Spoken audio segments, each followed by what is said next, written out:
নমস্কাৰ মেজমেলৰ মজিয়ালৈ আপোনাক জনাইছো আন্তৰিক আদৰণি প্ৰিয় দৰ্শক আজি এটা বিশেষ খবৰ লৈ আপোনালোকৰ সন্মুখত আমি উপস্থিত ইতিমধ্যে আপোনালোকৰ সকলোৰে জ্ঞাত যে কংগ্ৰেছ বিধায়ক মৰনী সমষ্টিৰ বিধায়ক ৰূপজ্যোতি কুৰ্মীয়ে কংগ্ৰেছ ত্যাগ কৰি আৰু অচিৰেই বিজেপিত যোগদান কৰাৰ সম্ভাৱনা প্ৰকট হৈ পৰিছে কংগ্ৰেছ দল ত্যাগ কৰাৰ পিছত অধ্যক্ষ বিশ্বজিৎ দৈমাৰীক বিধায়ক পদৰ পদত্যাগ পত্ৰ অৰ্পণ কৰাৰ পিছত ৰূপজ্যোতি কুৰ্মী এই মুহূৰ্তত আমাৰ ষ্টুডিঅ'ত উপস্থিত ৰূপজ্যোতি কুৰ্মী একান্ত ব্যস্ততাৰ মাজত ষ্টুডিঅ'ৰ মজিয়াত উপস্থিত হোৱাৰ বাবে আপোনাক কৃতজ্ঞতা ধন্যবাদ মই বৰ বিশেষ পাতনি নেমেলো আপোনাৰ আজি ব্যস্ততম দিন আপুনি কংগ্ৰেছ দলত আপোনাৰ মা আছিল আপোনাৰ মা এগৰাকী জ্যেষ্ঠ কংগ্ৰেছ নেত্ৰী আছিল বিধায়ক আছিল মন্ত্ৰী আছিল আৰু তেখেতৰ পিছত তেখেতৰ অকাল বিয়োগৰ পিছত আপুনি কংগ্ৰেছৰ বিধায়ক হৈছিল আৰু যেতিয়াই আপুনি বিধায়ক হিচাপে নিৰ্বাচনত অংশগ্ৰহণ কৰিছে তাৰ পিছত আপুনি এবাৰো পৰাজিত হোৱা নাই আপুনি মৰনী সমষ্টিক তৃতীয়বাৰৰ বাবে চতুৰ্থবাৰৰ বাবে প্ৰতিনিধিত্ব কৰিছে আপোনাৰ পূৰ্বে বহু কেইজন কংগ্ৰেছ নেতা বিজেপিত যোগদান কৰিছিল আৰু আপুনিও আজি ব্যতিক্ৰম হৈ নাথাকিল সেই সময়ত আপুনি কোৱা কথাবিলাক এতিয়া প্ৰতিজন আমাৰ দৰ্শকে মনত পৰে আমাৰো মনত পৰে মই এটা সৰু ক্লিপিংৰে আৰম্ভ কৰিব খুজিছো প্ৰশ্ন মই পিছত কৰিম এটা তেনেকৈ স্পষ্ট কৰিছিলো মই কংগ্ৰেছ দলত আছো আৰু কংগ্ৰেছ দলতে মৰিম কংগ্ৰেছ দলতে হেক মই ত্যাগ কৰিম আৰু যিসকল চৰিত্ৰহীন যিসকল হাৰামজাদা যিসকল চোৰ বাচ্চা যিসকল মানে টকা লোভী পদবী লোভী সেই মানুহবোৰে দল বদলি কৰি আছে আৰু সেই মানুহবোৰৰ মাজৰ পৰা এতিয়াও কোনোবাই দল বদলি কৰি পেলাই বিজেপি যাব পাৰে মই নাযাওঁ মোৰ পত্নীক মই ভাল পাওঁ অৰ্থাৎ মোৰ মাক মই ভাল পাওঁ মোৰ মায়ে মোক সন্মান দিলে ৰূপজ্যোতি কুৰ্মী আপোনাৰ পূৰ্বে যিসকল কংগ্ৰেছ এৰি বিজেপিত যোগদান কৰিছিল তেখেতক আপুনি বহুত বিশেষণেৰে বিভূষিত কৰিলে এতিয়া এই বিশেষণবোৰৰ ওপৰত আন কিবা বিশেষণ আপোনাৰ ক্ষেত্ৰত প্ৰযোজ্য হ'ব পাৰে নেকি আজি আপুনি যি দৃশ্য দেখালে আৰু মই কোৱাটো হয় এটা মই নহয় বুলি ক'ব নোৱাৰো সেইকাৰণে মোৰ সুৰ সলনি কৰাটো মোৰ মতে উচিত নহ'ব আপুনি যদি ভাল ধৰণে লক্ষ্য কৰে সেই সময়ত মই কৈছিলোঁ কংগ্ৰেছ দলৰ এজন কৰ্মী হিচাপে কংগ্ৰেছ দলৰ এজন অতি নিষ্ঠাৱান কৰ্মী হিচাপে মোৰ মনৰ কথা প্ৰকাশ কৰিছিলোঁ আৰু মই কেতিয়াও বিচৰা নাছিলোঁ সেই সময়ত কংগ্ৰেছ দলৰ কিবা ক্ষতি হওক কংগ্ৰেছ দলৰ ক'ৰবাত বেয়া হোৱাটো বিচৰা নাছিলোঁ যাৰ কাৰণে কংগ্ৰেছ দলৰ পৰা ওলাই যোৱাসকলক মই কৈছিলোঁ হয় যিসকলে এই সময়ত বিপদত নিজৰ মাকক এৰি থৈ যায় তেওঁলোকৰ লৈ বেলেগ বেলেগ মই শব্দ ব্যৱহাৰ কৰিছিলোঁ সেই স্বাভাৱিক মই কংগ্ৰেছ দলৰ হিচাপে সেই সময়ত কৰাটো হয় আৰু মই কৈছিলোঁ কিন্তু আজি তাৰিখত যদি মই ক'ব যাওঁ মই নিজে আজি এই কথা কৈ আজি মই বিজেপি দলত গ'লোঁ মই এজন কংগ্ৰেছ দলৰ কৰ্মী হিচাপে সেই সময়ত কৈছিলোঁ কংগ্ৰেছ দলৰ ভালৰ বাবে আজি কিন্তু কংগ্ৰেছ দলৰ যিসকল নেতা নেত্ৰী যিসকলে বৰ্তমান নেতৃত্ব লৈ আছে কেন্দ্ৰতে হওক তেওঁলোকে নিজেই বিচৰা নাই কংগ্ৰেছ দলটো ভাল হোৱা তেওঁলোকে আজি যদি বিচৰাহেঁতেন তেওঁলোকে আজি ভাল নেতৃত্ব বহন কৰাহেঁতেন শেহতীয়াকৈ 5টা যি ৰাজ্যৰ নিৰ্বাচন তাত ফলাফল পশ্চিমবংগতে হওক পুডুচেৰীতে হওক তামিলনাডুতে হওক কেৰালাতে হওক অসমতো হয়তো ভাল ফলাফল পালোহেঁতেন আজি মই অসমৰ কথা যদি আনিব যাওঁ অসমৰ যিসকল নেতৃত্ব বহন কৰি আছে ৰিপুণ বৰা ডাঙৰীয়া বা ৰকিবুল হাছান ডাঙৰীয়া বা দেৱব্ৰত শইকীয়া ডাঙৰীয়া তেওঁলোকেও আমি ভালদৰে যদি লক্ষ্য কৰোঁ তেওঁলোকেও কংগ্ৰেছ দলটোৰ ক'ৰবাত তেওঁলোকে ভালটো বিচৰা নাই নিজৰ জিকি আহিব লাগে নিজৰ অকল নিজ স্বাৰ্থটো চাই আছে আৰু তেনেস্থলত আজি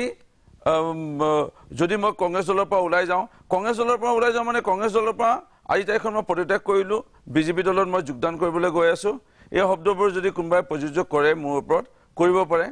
তাত মোৰ কোনো আপত্তি নাই কিন্তু মোৰ আপুনি যিবোৰ কাৰণত আপুনি বিজেপিলৈ কংগ্ৰেছ এৰিছে তাৰ ভিতৰত অন্যতম কাৰণটো হ'ল আপুনি নিজেই কৈছে যে আপুনি প্ৰদেশ কংগ্ৰেছৰ সভাপতি পদৰ প্ৰত্যাশী আছিল কিন্তু আপোনাক যেহেতু সেই যোগ্যতা থকা স্বত্বেও আপোনাক নিদিলে গতিকে আপুনি কংগ্ৰেছ ত্যাগ কৰিলে মই এইটোৱে ক'ব বিচাৰিছোঁ মোৰ মাতৃ আছিলে কংগ্ৰেছ দলৰ বিধায়িকা মই জন্মসূত্ৰে মই কংগ্ৰেছ দলত জন্ম মোৰ মাতৃও কংগ্ৰেছ দলক বহুত দিলে কংগ্ৰেছ দলেও মাতৃক বহুত দিলে মই ক'ব বিচাৰিছোঁ মোৰ কংগ্ৰেছ দলৰ পৰা 4বাৰকৈ মই বিধায়কৰ সন্মান পালোঁ প্ৰাৰ্থিত্ব পালোঁ কংগ্ৰেছ দলে যিমান দিলে কংগ্ৰেছ দলক ময়ো সিমানেই ঘূৰাই দিলোঁ মই জনাত অত্যন্ত 10 বছৰ আগৰ চোৱা নহ'লেও এই যোৱা শেহতীয়া 5 বছৰ বিধানসভা মজিয়াত কংগ্ৰেছ দলৰ নাক সন্মান মান মৰ্যাদা বচাই কংগ্ৰেছ দলৰ কাৰণে সাংগঠনিক দিশৰ কাৰণে অসমৰ ইমূৰৰ পৰা ইমূৰ নিৰ্বাচনৰ সময়ত প্ৰচাৰ কৰি হওক কংগ্ৰেছ দলক উভতাই সেই সন্মান দিছিলোঁ কিন্তু ক'ৰবাত মই দেখা পাইছোঁ কংগ্ৰেছ দলটো এজন নেতাই তেওঁলোকৰ অকল নিজৰ ময়পানলিত ৰাজনীতিটো কৰি থাকি কংগ্ৰেছটোক ধৰি ৰাখিব বিচাৰিছে যি আজি মোৰ সন্মুখত মই যদি দেখা চাওঁ ক'ৰবাত ভৱিষ্যত কংগ্ৰেছ দলৰ নাই সেই গোটেই দৃশ্যবোৰ দেখা পাই মই চিন্তা কৰিলোঁ চাহ জনগোষ্ঠীৰ এজন বিধায়ক এজনে মই জিকিছিলোঁ আৰু মই জিকাৰ পিছত মই দেখিছোঁ যে কংগ্ৰেছ কমিটিৰ সভাপতি পদটো খালী আছে সেই পদটোৰ কাৰণে আবেদন কৰিলোঁ সেই পদো নিদিলে বিৰোধী দলৰ দলপতি আশা কৰিছিলোঁ আগতীয়াকৈ সেয়াও নিদিলে PSC committee public accounts committee অন্যতম এটি পদবী সেয়াও নিদিলে দেখা পালোঁ মই ভাল কৰিব অকল বিচাৰি থাকিলে কি হ'ব কংগ্ৰেছ দলৰ থাকোঁতে মই কংগ্ৰেছ দলৰ পৰা ওলাই যোৱাসকলে গালি পাৰিছিলোঁ হয় এতিয়া কোনোবাই যদি মোক গালি পাৰে মই বেয়া নাপাওঁ অকণো কিঞ্চিতো বেয়া নাপাওঁ ইয়াতকৈ আৰু বেয়া শব্দৰে যদি গালি পাৰে মই বেয়া নাপাওঁ আপুনি কিন্তু মই অকল কংগ্ৰেছ দলক ভাল পাই থাকিলে নহ'ব মই কংগ্ৰেছ দলটোক ভাল কৰিব চেষ্টা কৰিলে নহ'ব কংগ্ৰেছ দলটো কংগ্ৰেছেও আপোনাক ভাল পাব লাগিব কংগ্ৰেছো মই মোক বুলি নহয় আজি যদি সৰু সৰু জাতি জনগোষ্ঠীৰ নেতৃবৰ্গক আজি আগুৱাই অনাহেঁতেন আজি আমাৰ মিচিঙৰ নেতা কোন বৰনাও ডাঙৰীয়া ক'ৰ পৰা জিকিলে আজি যিসকল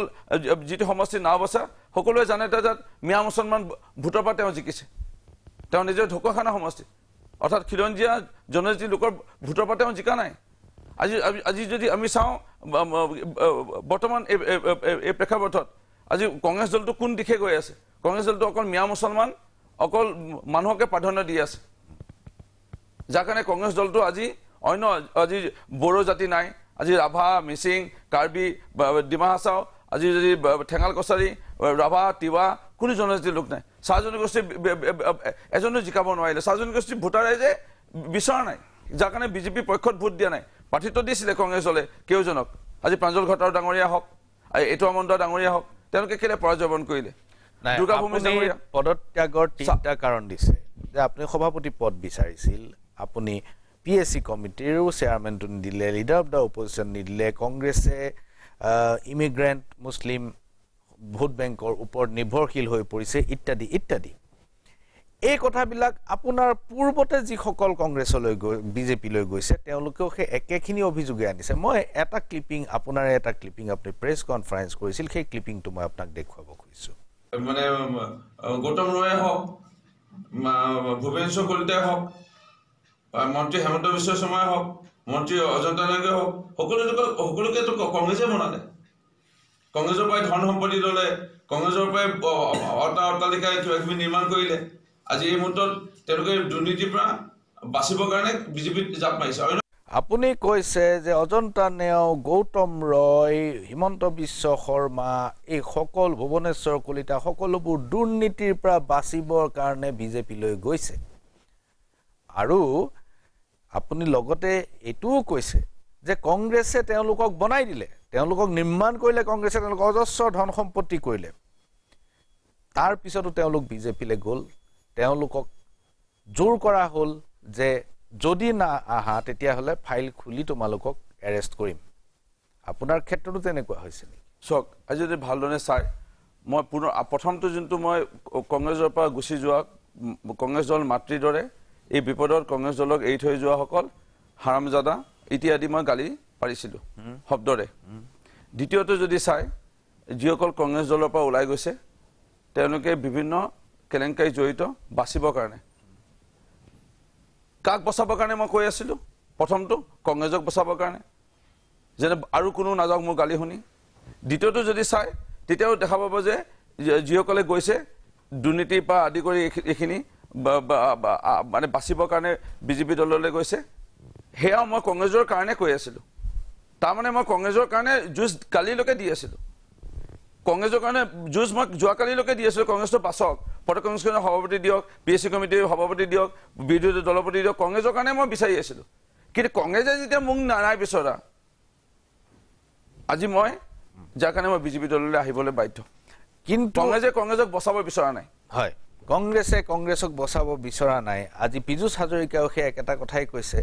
যে কংগ্ৰেছে আচল ৰত্নবিলাক বিচাৰি নাপায় লাইবিলিটিবিলাকহে দেখে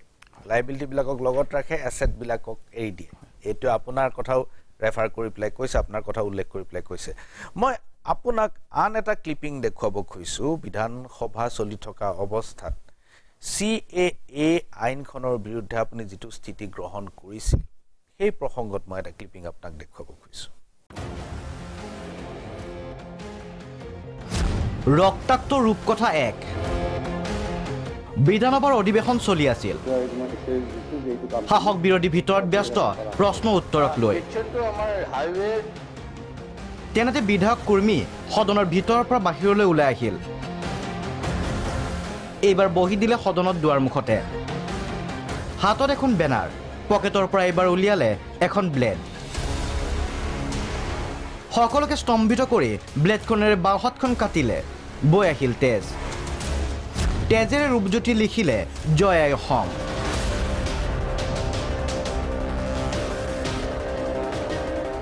টানিলে মাটি ভেটিৰ প্ৰসংগ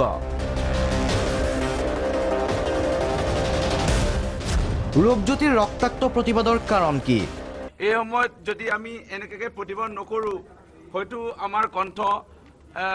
নুশুনিব মই এটাই আহ্বান জনাওঁ অসমীয়া জাতি নিজকে বচাব হ'লে ওলাই আহিব লাগিব আৰু হয়তো সময়ত টেষ্ট দিব লগা হ'ব পাৰে মই সেইকাৰণে এটা আহ্বান জনাইছোঁ আজি প্ৰতিবাদৰ যোগেদি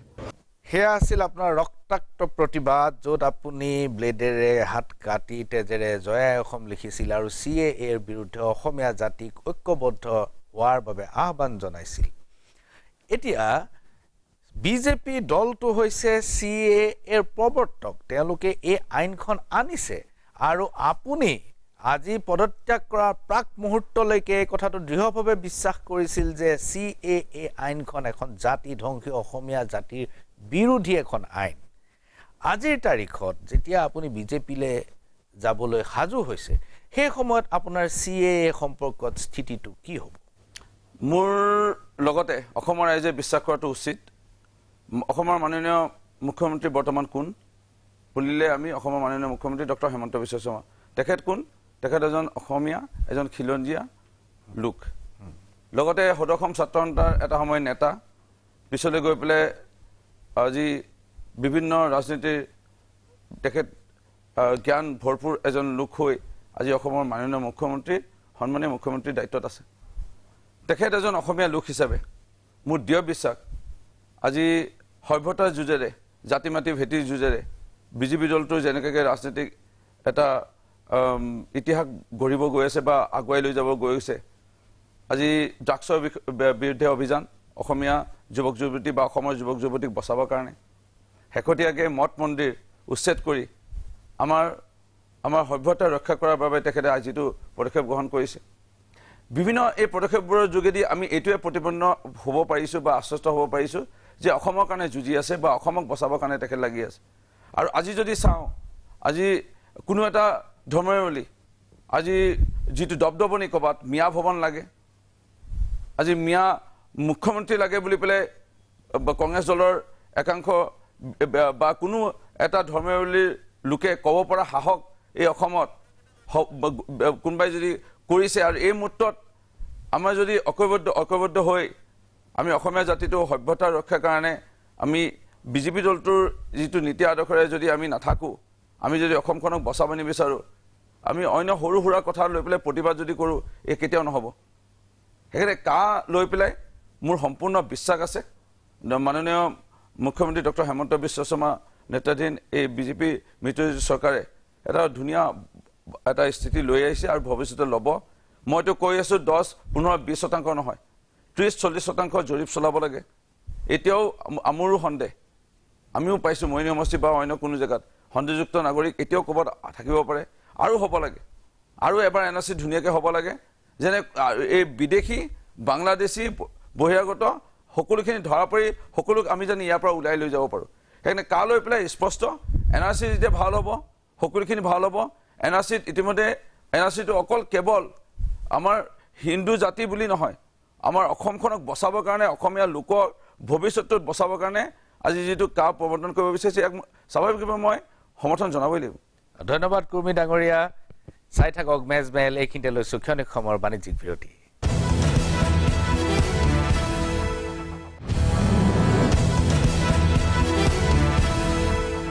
পুনৰ ঘূৰি আহিছোঁ মেজমেলৰ মজিয়ালৈ আৰু মেজমেলত আজি আমাৰ মাজত উপস্থিত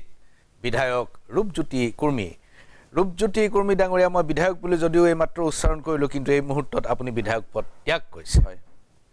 ৰূপজ্যোতি কুৰ্মী ডাঙৰীয়া, অলপ আগতে আপুনি ক'লে যে হিমন্ত বিশ্ব শৰ্মাই সভ্যতা ৰক্ষাৰ যুঁজত নামিছে, বহুতখিনি কাম কৰিছে আৰু অসমীয়া জাতিক তেখেতে ৰক্ষা কৰাৰ কাৰণে যি যুঁজ দিছে তাত আপুনি আশ্বস্ত হৈছে। এতিয়া কথাটো হ'ল, মোৰ প্ৰশ্নটো আছিল যে CAA সম্পৰ্কত।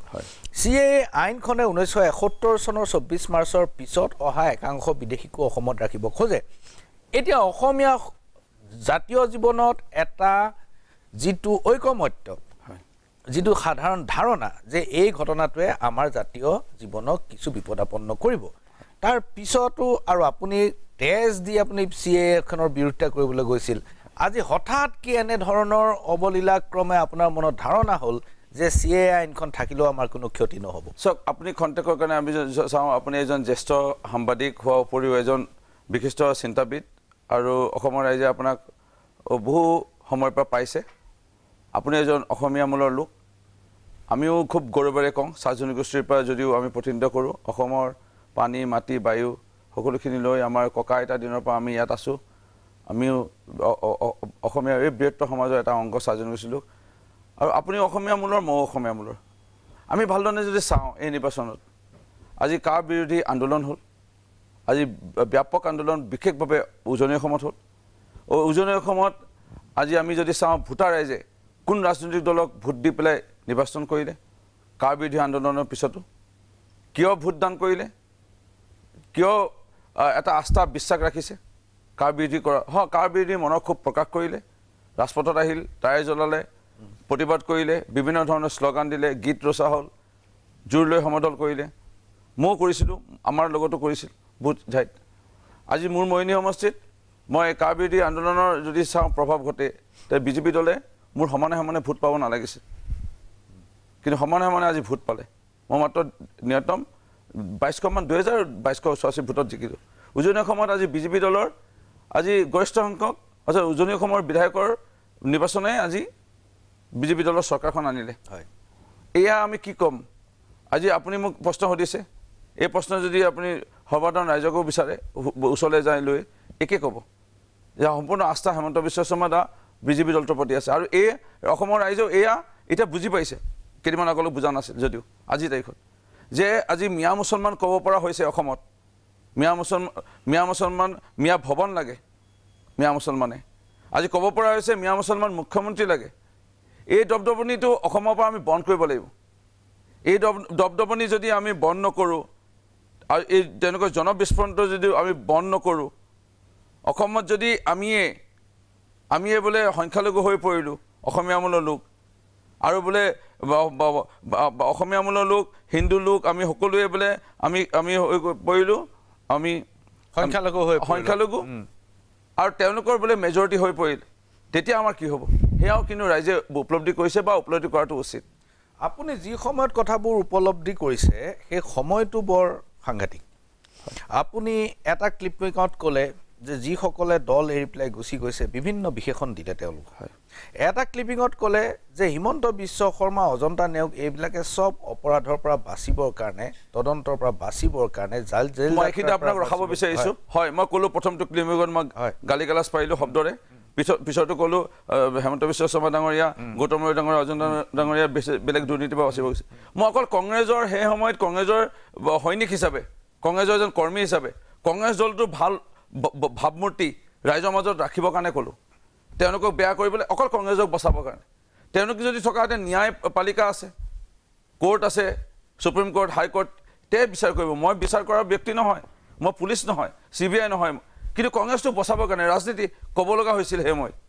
কিন্তু কংগ্ৰেছটোক বচাবৰ কাৰণে কংগ্ৰেছৰ সৈনিক হিচাপে আপুনি এইখিনিতে অসত্যৰ আশ্ৰয় লোৱা যেন অনুভৱ হৈছে। আপুনি যিটো কথা কৈ আছে, কংগ্ৰেছ দলক বচাবৰ কাৰণে আপুনি এইখিনি কৈছে, কংগ্ৰেছ দলৰ পক্ষত থাকি আপুনি এইখিনি কৈছে, এইখিনি কথা সত্য যেন লগা নাই। এটা ক্লিপিং আপুনি চাই লওক। ৰাজনীতিত অহাৰ উদ্দেশ্যৰে মাৰ আধৰুৱা কাম কৰা আৰু মৰিয়নি সমষ্টিৰ উন্নয়ন কৰা। ৰাইজৰ যদি বেছি হেঁচা পাওঁ আৰু BJP দলৰ তৰফৰ পৰা যদি মোক কোৱা হয় যে আহক প্ৰাৰ্থিত্ব দিম আৰু মই 4বাৰ বিধায়ক হ'ম 2021 চনত বিজেপিতে উঠো বা কংগ্ৰেছতে উঠো মোৰ দৃঢ় বিশ্বাস নিদিলেও উঠিলে মই জিকিম এটা ভোটত হ'লেও জিকিম সেইটো মোৰ দৃঢ় বিশ্বাস যে মোক যদি মন্ত্ৰিত্ব দিয়ে আৰু বিজেপি দলে প্ৰাৰ্থিত্ব দিয়ে নিশ্চয় বিজেপি দলত যাম নিৰ্বাচনলৈ 4 মাহ বাকী থকা অৱস্থাতে আপুনি এই কথাটো কৈছিলে যে বিজেপিয়ে যদি মোক মন্ত্ৰিত্ব দিয়ে তেতিয়াহ'লে মই বিজেপিলৈ যাম এই কথাবোৰ কিয় কৈ আছে এতিয়া আপুনি কৈছে যে ভালদৰে এইটো 4 মাহ নহয় এইটো প্ৰায় 16 মাহ মানৰ নিৰ্বাচনৰ পূৰ্বে আপুনি ইয়াত কথাটো কৈছে যে মই 4 মাহ মন্ত্ৰী হৈ থাকিম এইখিনি মই ইয়াত অনা নাই হয় নহয় মই সেই সময়ত বহু আগত কৈছিলোঁ এই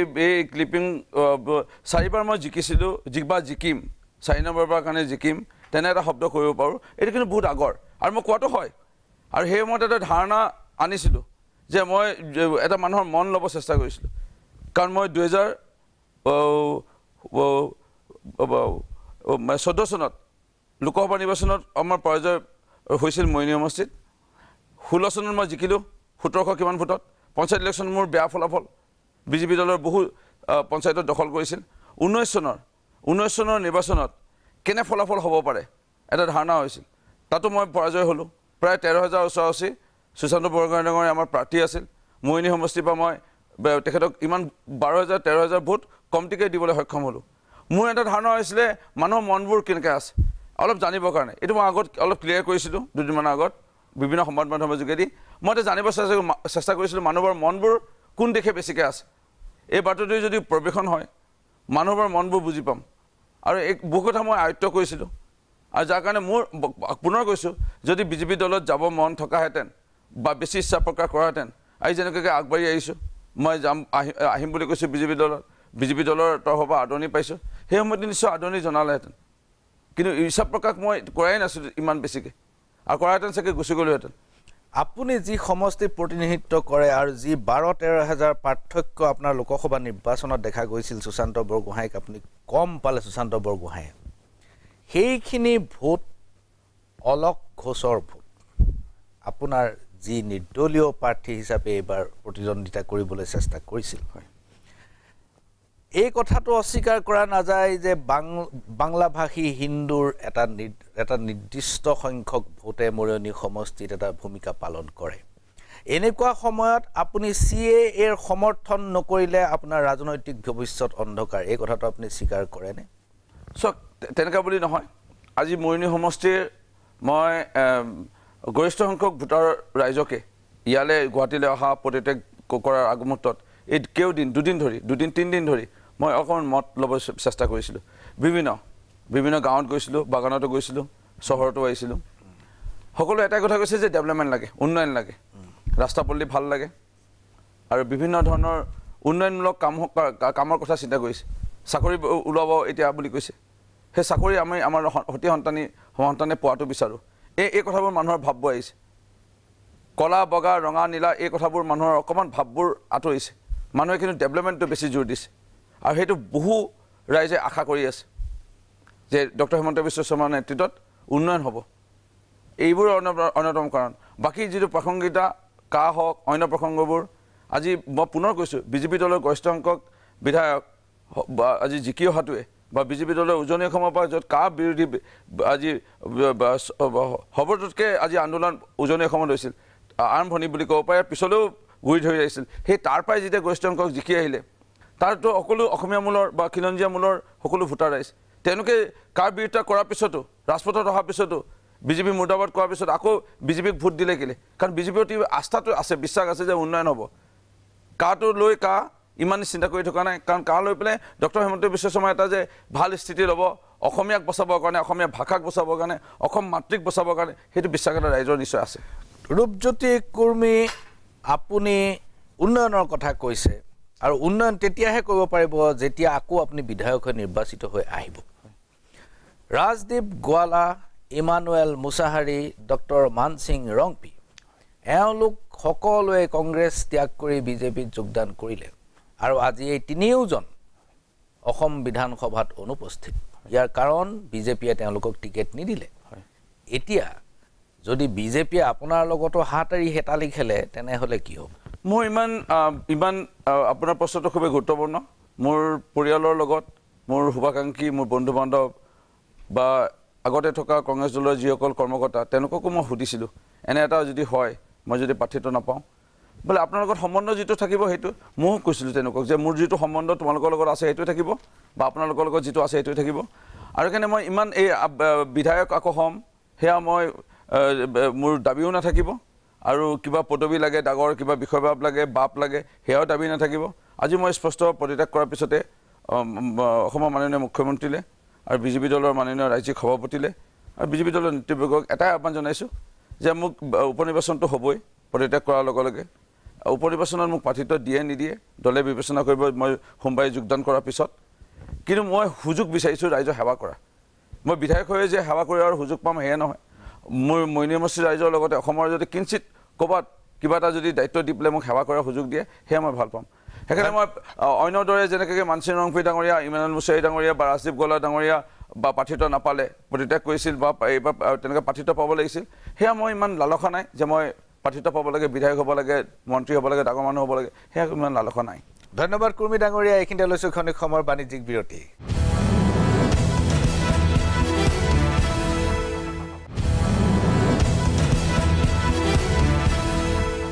পুনৰ ঘূৰি আহিছোঁ মেজমেলৰ মজিয়ালৈ আৰু মেজমেলত আজি আমাৰ মাজত উপস্থিত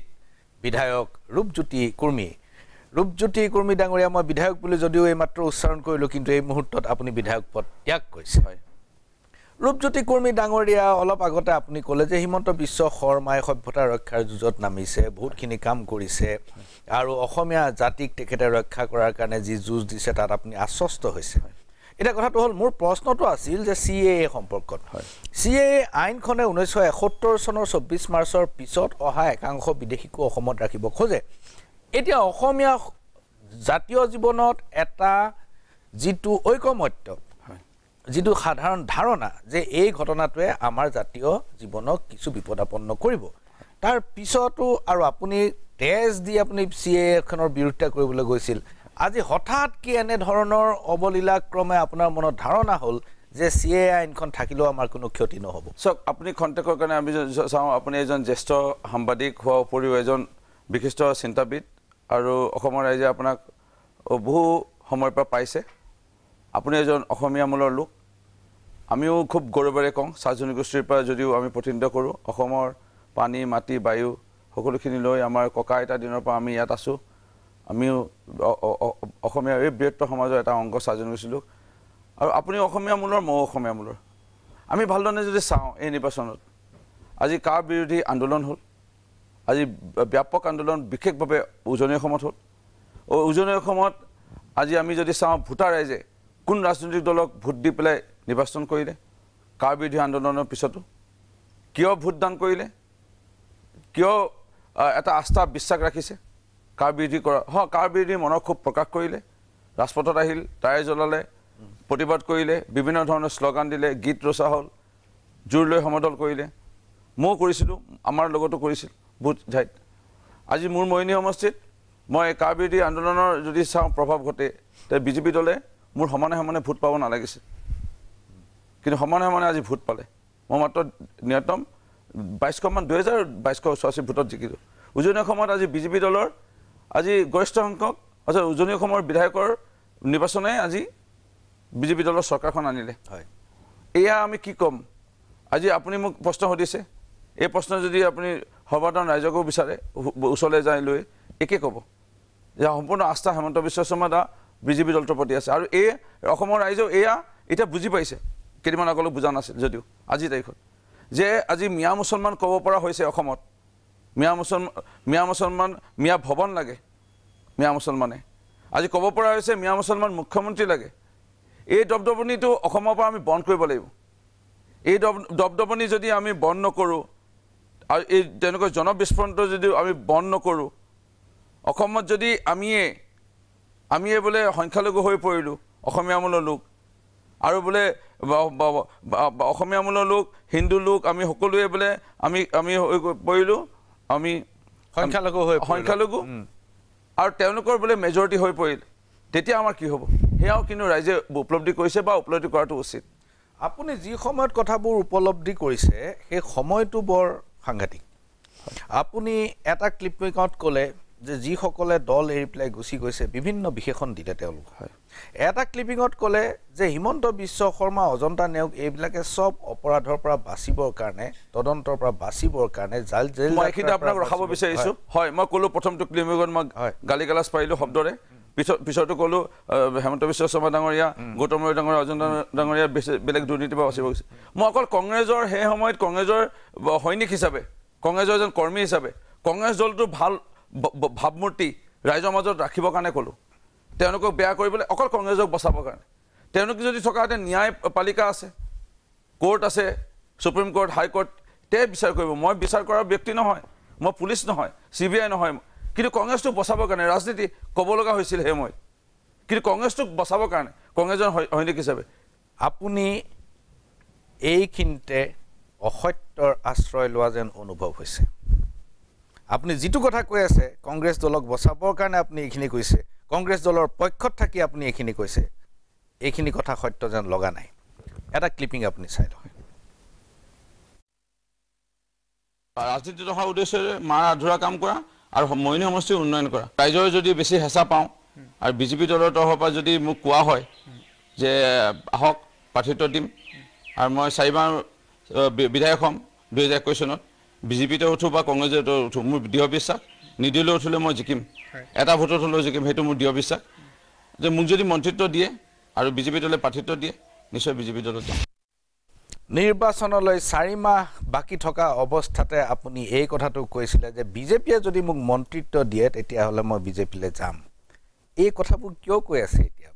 আপুনি কৈছে যে ভালদৰে এইটো 4 মাহ নহয় এইটো প্ৰায় 16 মাহ মানৰ নিৰ্বাচনৰ পূৰ্বে আপুনি ইয়াত কথাটো কৈছে যে মই 4 মাহ মন্ত্ৰী হৈ থাকিম এইখিনি মই ইয়াত অনা নাই হয় নহয় মই সেই সময়ত বহু আগত কৈছিলোঁ এই ক্লিপিং 4বাৰ মই জিকিছিলোঁ জিকিম 4 নম্বৰবাৰ কাৰণে জিকিম তেনে এটা শব্দ কৰিব পাৰোঁ এইটো কিন্তু বহুত আগৰ আৰু মই কোৱাটো হয় আৰু সেই সময়ত এটা ধাৰণা আনিছিলোঁ যে মই এটা মানুহৰ মন ল'ব চেষ্টা কৰিছিলোঁ কাৰণ মই 2014 চনত লোকসভা নিৰ্বাচনত আমাৰ পৰাজয় হৈছিল মইনি সমষ্টিত 16 চনত মই জিকিলোঁ 1700 কিমান ভোটত পঞ্চায়ত ইলেকশ্যন মোৰ বেয়া ফলাফল বিজেপি দলৰ বহু পঞ্চায়তত দখল কৰিছিল 19 চনৰ নিৰ্বাচনত কেনে ফলাফল হ'ব পাৰে এটা ধাৰণা হৈছিল তাতো মই পৰাজয় হ'লোঁ প্ৰায় 13,000 ওচৰা-ওচৰি সুশান্ত বৰগোহাঁই ডাঙৰীয়া আমাৰ প্ৰাৰ্থী আছিল মইনি সমষ্টিৰ পৰা মই তেখেতক ইমান 12,000 13,000 ভোট কমটিকৈ দিবলৈ সক্ষম হ'লোঁ মোৰ এটা ধাৰণা হৈছিলে মানুহৰ মনবোৰ কেনেকৈ আছে অলপ জানিবৰ কাৰণে এইটো মই আগত অলপ ক্লিয়াৰ কৰিছিলোঁ দুদিনমানৰ আগত বিভিন্ন সংবাদ মাধ্যমৰ যোগেদি মই এটা জানিব চেষ্টা কৰিছিলোঁ মানুহৰ মনবোৰ কোন দিশে বেছিকৈ আছে এই বাতৰি যদি প্ৰৱেশন হয় মানুহৰ মনবোৰ বুজি পাম আৰু এক বহু কথা মই আয়ত্ব কৰিছিলোঁ আৰু যাৰ কাৰণে মোৰ পুনৰ কৈছোঁ যদি বিজেপি দলত যাব মন থকাহেঁতেন বা বেছি ইচ্ছা প্ৰকাশ কৰাহেঁতেন আজি যেনেকৈ আগবাঢ়ি আহিছোঁ মই আহিম বুলি কৈছোঁ বিজেপি দলৰ তৰফৰ পৰা আদৰণি পাইছোঁ সেই সময়ত নিশ্চয় আদৰণি জনালেহেঁতেন কিন্তু ইচ্ছা প্ৰকাশ মই কৰাই নাছিলোঁ ইমান বেছিকৈ আৰু কৰাহেঁতেন চাগে গুচি গ'লোহেঁতেন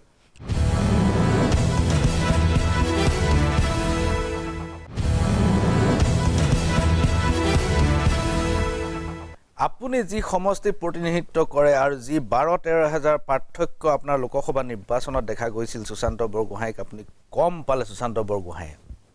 সেইখিনি ভোট অলক ঘোষৰ ভোট আপোনাৰ যি নিৰ্দলীয় প্ৰাৰ্থী হিচাপে এইবাৰ প্ৰতিদ্বন্দ্বিতা কৰিবলৈ চেষ্টা কৰিছিল হয় এই কথাটো অস্বীকাৰ কৰা নাযায় যে বাংলাভাষী হিন্দুৰ এটা নিৰ্দিষ্ট সংখ্যক ভোটে মৰিয়নি সমষ্টিত এটা ভূমিকা পালন কৰে এনেকুৱা সময়ত আপুনি CAA সমৰ্থন নকৰিলে আপোনাৰ ৰাজনৈতিক ভৱিষ্যত অন্ধকাৰ এই কথাটো আপুনি স্বীকাৰ কৰেনে চক তেনেকুৱা বুলি নহয় আজি মৰিয়নি সমষ্টিৰ মই গৰিষ্ঠ সংখ্যক ভোটাৰ ৰাইজকে ইয়ালৈ গুৱাহাটীলৈ অহা পদত্যাগ কৰাৰ আগমুহূৰ্তত এই দুদিন 3 দিন ধৰি মই অকণমান মত ল'ব চেষ্টা কৰিছিলোঁ বিভিন্ন গাঁৱত গৈছিলোঁ বাগানতো গৈছিলোঁ চহৰতো আহিছিলোঁ সকলো এটাই কথা কৈছে যে ডেভেলপমেণ্ট লাগে উন্নয়ন লাগে ৰাস্তা পদূলি ভাল লাগে আৰু বিভিন্ন ধৰণৰ উন্নয়নমূলক কামৰ কথা চিন্তা কৰিছে চাকৰি ওলাব এতিয়া বুলি কৈছে সেই চাকৰি আমি আমাৰ সতি সন্তানে পোৱাটো বিচাৰোঁ এই কথাবোৰ মানুহৰ ভাববোৰ আহিছে কলা বগা ৰঙা নীলা এই কথাবোৰ মানুহৰ অকণমান ভাববোৰ আঁতৰিছে মানুহে কিন্তু ডেভেলপমেণ্টটো বেছি জোৰ দিছে আৰু সেইটো বহু ৰাইজে আশা কৰি আছে যে ডক্টৰ হিমন্ত বিশ্ব শৰ্মাৰ নেতৃত্বত উন্নয়ন হ'ব। এইবোৰ অন্যতম কাৰণ। বাকী যিটো প্ৰাসংগিকতা কা হওক অন্য প্ৰসংগবোৰ আজি মই পুনৰ কৈছোঁ বিজেপি দলৰ গৰিষ্ঠ সংখ্যক বিধায়ক আজি জিকি অহাটোৱে বা বিজেপি দলৰ উজনি অসমৰ পৰা য'ত কা বিৰোধী আজি সৰ্বতোতকৈ আজি আন্দোলন উজনি অসমত হৈছিল আৰম্ভণি বুলি ক'ব পাৰে, পিছলৈও গুৰি ধৰি আহিছিল, সেই তাৰ পৰাই যেতিয়া গৰিষ্ঠ সংখ্যক জিকি আহিলে তাৰতো সকলো অসমীয়া মূলৰ বা খিলঞ্জীয়া মূলৰ সকলো ভোটাৰ ৰাইজ তেওঁলোকে কাৰ বিৰোধিতা কৰাৰ পিছতো ৰাজপথত অহাৰ পিছতো বিজেপি মুৰ্দাবাদ কৰাৰ পিছত আকৌ বিজেপিক ভোট দিলে কেলে? কাৰণ বিজেপিৰ অতি আস্থাটো আছে, বিশ্বাস আছে যে উন্নয়ন হ'ব। কাটো লৈ কা ইমান চিন্তা কৰি থকা নাই, কাৰণ কা লৈ পেলাই ডক্টৰ হিমন্ত বিশ্ব শৰ্মা এটা যে ভাল স্থিতি ল'ব অসমীয়াক বচাবৰ কাৰণে, অসমীয়া ভাষাক বচাবৰ কাৰণে, অসম মাতৃক বচাবৰ কাৰণে, সেইটো বিশ্বাস এটা ৰাইজৰ নিশ্চয় আছে। ৰূপজ্যোতি কুৰ্মী, আপুনি উন্নয়নৰ কথা কৈছে আৰু উন্নয়ন তেতিয়াহে কৰিব পাৰিব যেতিয়া আকৌ আপুনি বিধায়ক হৈ নিৰ্বাচিত হৈ আহিব। ৰাজদীপ গোৱালা, ইমানুৱেল মুছাহাৰী, ডক্টৰ মানসিং ৰংপি এওঁলোক সকলোৱে কংগ্ৰেছ ত্যাগ কৰি বিজেপিত যোগদান কৰিলে আৰু আজি এই তিনিওজন অসম বিধানসভাত অনুপস্থিত। ইয়াৰ কাৰণ বিজেপিয়ে তেওঁলোকক টিকেট নিদিলে। এতিয়া যদি বিজেপিয়ে আপোনাৰ লগতো হাত এৰি হেতালি খেলে তেনেহ'লে কি হ'ব? মোৰ ইমান আপোনাৰ প্ৰশ্নটো খুবেই গুৰুত্বপূৰ্ণ। মোৰ পৰিয়ালৰ লগত মোৰ শুভাকাংক্ষী, মোৰ বন্ধু বান্ধৱ বা আগতে থকা কংগ্ৰেছ দলৰ যিসকল কৰ্মকৰ্তা তেওঁলোককো মই সুধিছিলোঁ এনে এটা যদি হয় মই যদি প্ৰাৰ্থিত্ব নাপাওঁ বোলে আপোনাৰ লগত সম্বন্ধ যিটো থাকিব সেইটো ময়ো কৈছিলোঁ তেওঁলোকক যে মোৰ যিটো সম্বন্ধ তোমালোকৰ লগত আছে সেইটোৱে থাকিব বা আপোনালোকৰ লগত যিটো আছে সেইটোৱে থাকিব। আৰু সেইকাৰণে মই ইমান এই বিধায়ক আকৌ হ'ম সেয়া মই মোৰ দাবীও নাথাকিব আৰু কিবা পদবী লাগে ডাঙৰ কিবা বিষয়বাব লাগে বাপ লাগে সেয়াও দাবী নাথাকিব। আজি মই স্পষ্ট পদত্যাগ কৰাৰ পিছতে অসমৰ মাননীয় মুখ্যমন্ত্ৰীলে আৰু বিজেপি দলৰ মাননীয় ৰাজ্যিক সভাপতিলে আৰু বিজেপি দলৰ নেতৃবৰ্গক এটাই আহ্বান জনাইছোঁ যে মোক উপনিৰ্বাচনটো হ'বই পদত্যাগ কৰাৰ লগে লগে। উপনিৰ্বাচনত মোক প্ৰাৰ্থিত্ব দিয়ে নিদিয়ে দলে বিবেচনা কৰিব মই সোমবাৰে যোগদান কৰাৰ পিছত। কিন্তু মই সুযোগ বিচাৰিছোঁ ৰাইজৰ সেৱা কৰা। মই বিধায়ক হৈ যে সেৱা কৰাৰ সুযোগ পাম সেয়া নহয়। মোৰ মৈনীমস্তি ৰাইজৰ লগতে অসমৰ যদি কিঞ্চিত ক'ৰবাত কিবা এটা যদি দায়িত্ব দি পেলাই মোক সেৱা কৰাৰ সুযোগ দিয়ে সেয়া মই ভাল পাম। সেইকাৰণে মই অন্যৰ দৰে যেনেকৈ মানসিং ৰংপি ডাঙৰীয়া, ইমানুৱেল মুছাহাৰী ডাঙৰীয়া বা ৰাজদীপ গোৱালা ডাঙৰীয়া বা প্ৰাৰ্থিত্ব নাপালে পদত্যাগ কৰিছিল বা এইবাৰ তেনেকৈ প্ৰাৰ্থিত্ব পাব লাগিছিল সেয়া মই ইমান লালসা নাই যে মই প্ৰাৰ্থিত্ব পাব লাগে, বিধায়ক হ'ব লাগে, মন্ত্ৰী হ'ব লাগে, ডাঙৰ মানুহ হ'ব লাগে, সেয়া ইমান লালসা নাই। ধন্যবাদ কুৰ্মী ডাঙৰীয়া। এইখিনিতে লৈছোঁ ক্ষণিক সময়ৰ বাণিজ্যিক বিৰতি।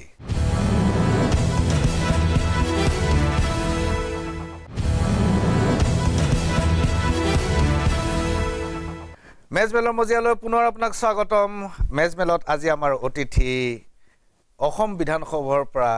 আজি পদত্যাগ কৰা ৰূপজ্যোতি কুৰ্মী। ৰূপজ্যোতি কুৰ্মী ডাঙৰীয়া, আমি পাতি আছিলোঁ পুনৰ নিৰ্বাচনৰ কথাটো। নিৰ্বাচনৰ ফলাফলৰ এমাহৰ পিছতে, চৰকাৰ গঠনৰ এমাহৰ পাছতে আচলতে এটা উপনিৰ্বাচনৰ কথা পতাটো অত্যন্ত গুৰুত্বপূৰ্ণ। কাৰণ কি পৰিস্থিতিত উপনিৰ্বাচন হ'ল। আপুনি মেণ্ডেট লৈ আহিছে,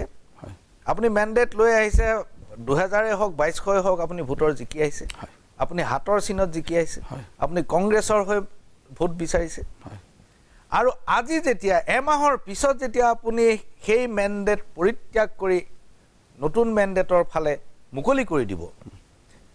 আপুনি পূৰ্বৰ মেণ্ডেটটো, পূৰ্বৰ যি জনাদেশ আছিল মৰিয়নি সমষ্টিৰ, সেই জনাদেশক আপুনি অপমান কৰা নাইনে? অপমান কৰিছোঁ যেন লাগিছে ক'ৰবাত, কিন্তু ৰাইজেও উপলব্ধি কৰিছে যে কাৰণ মই আপোনাৰ কৈছোঁ মই ভোটাৰ ৰাইজৰ মাজত আৰু যিসকল মোৰ সমৰ্থক আছিল বা শুভাকাংক্ষী বা হিতাকাংক্ষী তেওঁলোকৰ লগত মই কিন্তু কথা পাতিছিলোঁ আৰু তাৰ মাজৰ পৰাই প্ৰায় 90% ওচৰা-ওচৰি মই আপোনাক এনেই শুনাবৰ কাৰণে বা ফাঁকি দি পেলাই মিছলীয়া কথাৰে 100% মোক সমৰ্থন জনাইছে বুলি মই নকওঁ। প্ৰায় 90% ওচৰা-ওচৰি মোক সমৰ্থন জনাইছে, কৈছে যে উন্নয়ন লাগে, উন্নয়নৰ কাৰণে আপুনি যাওক, আমি ভাল পাইছোঁ। মই এইটো কৈছোঁ যে যোৱা 5 বছৰ মই বিৰোধিতা কৰিলোঁ, স্বাভাৱিক যদি ইমানেই বিৰোধিতা কৰোঁ, সীমিত নহয়, বেছিকৈ বিৰোধিতা কৰোঁ, তাৰপিছত যদি মোৰ সমষ্টিৰ উন্নয়ন নহয়, মোৰ সমষ্টি যদি মই আগবঢ়াব নোৱাৰোঁ তেতিয়া কি হ'ব? মই যদি যেনে মই প্ৰতিবাদ কৰোঁ, হয়তো কোনোবা মুখ্যমন্ত্ৰী মন্ত্ৰী আহিলে মোৰ তাত অপদস্থ হ'ব বুলি চিন্তা কৰি পেলাই যদি নাহে, আৰু হয়ো নগ'লোঁ, এজন দুজন মন্ত্ৰীক মই যেনে তেনে লৈ যাব সক্ষম হ'লোঁ, যোৱা 5 বছৰ আৰু কোনো নগ'ল। এজন দুজন মন্ত্ৰী, তাৰপৰা সেই নগ'ল, মুখ্যমন্ত্ৰী এবাৰো নগ'ল। এই তেনে যদি আকৌ হয় বা দলীয় কৰ্মকৰ্তাসকলে ই অভদ্ৰ বেয়াকৈ কয় নাহিব, এনেকুৱা বুলি যদি এটা বাৰ্তা যায়, আকৌ যদি সমষ্টি পিছুৱাই যায়, কামবোৰ ৰৈ যায়, এই গোটেই কথাবোৰ চিন্তা কৰি পেলাই হয় অপমান কৰাৰ দৰে হোৱা যেন যদি অনুভৱ আপুনি যেনেকৈ কৈছে একাংশ লোকৰ অনুভৱ হৈছে, একাংশ লোকৰ কৈছে যে আমি একো কষ্ট নাপাওঁ, বৰঞ্চ কষ্ট কৰিছিলোঁ, আকৌ 6 মাহৰ ভিতৰত আকৌ কষ্ট কৰিম, নিৰ্বাচনত যদি প্ৰাৰ্থিত্ব পায় আপোনাক জিকাম আমি, কিন্তু উন্নয়নটো আমাৰ মেইন। সেইকাৰণে মানুহে এতিয়া প্ৰত্যেক ঠাই আৰু মোৰ বিশেষকৈ মৰিয়নি সমষ্টিৰ ৰাইজে উন্নয়নৰ কথা চিন্তা কৰি পেলাই আমাক আগুৱাই দিছে, আমি সমৰ্থন পাই আহিছোঁ। একাংশ 10% লোকে মোক সমৰ্থন জনোৱা নাই, আমাৰ হয়তো মই আজি পূৰ্বৰ বুলি ক'ব লাগিব, পূৰ্বৰ কংগ্ৰেছ দলৰ সমৰ্থকসকলে 90% কিন্তু শুভাকাংক্ষী হিচাপে মোৰ লগত বিজেপি দলত তেওঁলোকে চামিল হ'বলৈ প্ৰস্তুত। সেইকাৰণে মোৰ দৃঢ় বিশ্বাস আৰু উন্নয়নৰ ক্ষেত্ৰত ৰাইজে বুজি পাব, মই ৰাইজক অপমান কৰা নাই। হাত জৰি পেলাই প্ৰাক চেনেলৰ যোগেদি মৰিয়নি সমষ্টিৰ ৰাইজক ধন্যবাদটো সদায় জনাইছিলোঁ, আজিও ধন্যবাদ জনাইছোঁ। আৰু এইটোৱে ক'ব বিচাৰিছোঁ যে আপোনালোকৰ ভালৰ কাৰণে, লগতে অসমৰ ভালৰ কাৰণে, অসমীয়া সমাজৰ কাৰণে, অসম মাতৃৰ কাৰণে মই বিজেপি দলত যোগদান কৰিবলৈ বাধ্য হৈছোঁ। অসম মাতৃৰ কাৰণে আপুনি যি কাৰ্যসূচী হাতত লৈ আগবাঢ়িছে তাৰ বাবে আমাৰ শুভেচ্ছা থাকিব নিশ্চয়, ধন্যবাদ। কিন্তু ৰূপজ্যোতি কুৰ্মী ডাঙৰীয়া 3 মাহ পূৰ্বে যেতিয়া অখিল গগৈয়ে আপোনাৰ বিৰুদ্ধে প্ৰাৰ্থিত্ব দিছিল, তেতিয়া চাৰিওফালে এটা হৈছিল যে ৰূপজ্যোতিক হৰুৱাব নালাগে, এজন বিৰোধী নেতাক আমি হেৰুৱাব নিবিচাৰোঁ। অখিল গগৈ যদি প্ৰাৰ্থিত্ব তাত থাকিলেহেঁতেন আপুনি কিন্তু 2022 ভোটতো তাৰ পৰা জিকি আহিব নোৱাৰে। আপুনি হাৰিবতো হাৰিলেইহেঁতেন, বৰঞ্চ ৰমণী তাঁতী নামৰ বিজেপি বিধায়কজন জিকি আহিলেহেঁতেন। আজি যে আপুনি বিধানসভাৰ মজিয়ালৈ আহি এমাহৰ পিছত পদত্যাগ কৰি সগৌৰৱে ষ্টুডিঅ'ৰ মজিয়াত যে আহিব পাৰিছে, তাৰ কিন্তু একমাত্ৰ কাৰণ অখিল গগৈ নিজে। কাৰণ অখিল গগৈ যদি প্ৰাৰ্থিত্ব দিলেহেঁতেন আপুনি 2000 ভোটৰ হাৰিলেহেঁতেন, জিকাৰ কোনো প্ৰশ্নই নাহে। আজিৰ তাৰিখত আপুনি সেই শুভ ইচ্ছা থকা অখিল গগৈ মাক বা অখিল গগৈৰ সমৰ্থকসকলক আপুনি অপমান কৰা যেন লগা নাইনে বাৰু? মই জনাত মই অখিল গগৈ ডাঙৰীয়াৰ মাতৃক মই নিজে সেৱা কৰি আহিছিলোঁ, তেখেতক মই মা বুলি সম্বোধন কৰোঁ, আজিও সম্বোধন কৰিছোঁ, ভৱিষ্যতেও কৰিম। আৰু তেখেতে কৈ আহিছিলোঁ যে আপোনাৰ 2টি সন্তান, অখিল গগৈ ডাঙৰীয়া আপোনাৰ প্ৰথম, দ্বিতীয় মই আপোনাৰ হৈ থাকিম। আজিও মই তেখেতক কৈছোঁ মই তেখেতৰে সন্তান ৰূপে মই থাকিম, মোৰ নিজৰ মা নাই। কিন্তু বৰ্তমান প্ৰেক্ষাপটত আজি একপিনে যদি চাওঁ কংগ্ৰেছ দল,